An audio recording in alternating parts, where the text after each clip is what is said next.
Larrivé pour la France Insoumise. Michel Larive, merci. Madame la ministre, messieurs les présidents, mesdames, messieurs les rapporteurs, chers collègues, cette mission soutient et contribue à la mise en œuvre des politiques ministérielles en faveur du sport, de la jeunesse et de la vie associative. D'abord, nous devons nous concentrer sur le programme sport, dont le budget resterait stable selon vous en 2018. Mais parallèlement à ce projet de loi de finances, c'est la baisse des dotations aux collectivités, la suppression des contrats aidés, la demande d'efforts financiers répétés aux hôpitaux, aux forces armées, aux organismes de recherche. Au regard des coupes budgétaires réalisées, nous considérons que ce qui sera dépensé pour les Jeux Olympiques est indécent.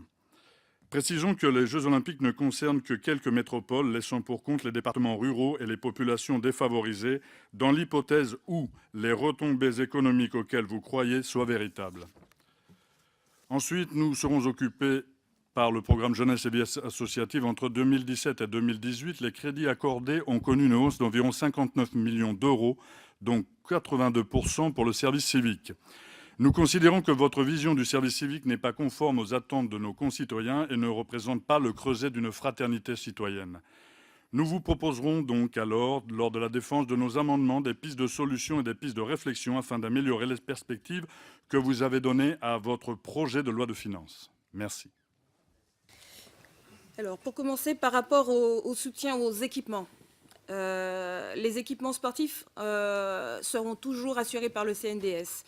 Dans l'action, effectivement, a été recentré sur le développement initial d'initiatives locales innovantes et reproductibles sur des thématiques spécifiques. Le ministère des Sports reprend quant à lui effectivement la responsabilité du soutien au développement des équipements d'envergure nationale, donc les CREPS et démonstrateurs pour les équipements sportifs.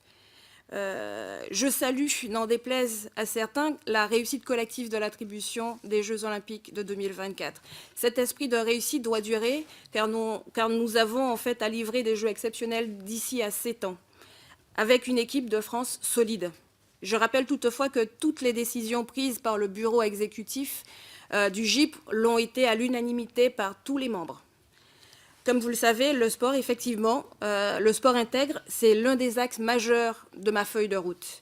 Aussi, je présenterai les premières recommandations de ce groupe d'experts qu'on a lancé, incluant les meilleurs acteurs de lutte anti-corruption avec l'OCDE, Transparency International, pour travailler justement sur le côté éthique des Jeux.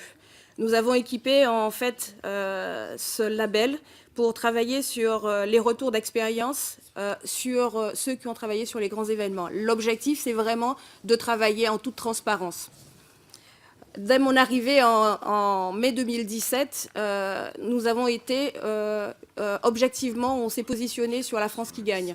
Et donc du coup, on a demandé une mission commune avec le ministère de Budget et des Finances pour travailler sur justement tous ces mécanismes de veille et de sécurisation qu'on pourrait avoir. Donc le travail est lancé.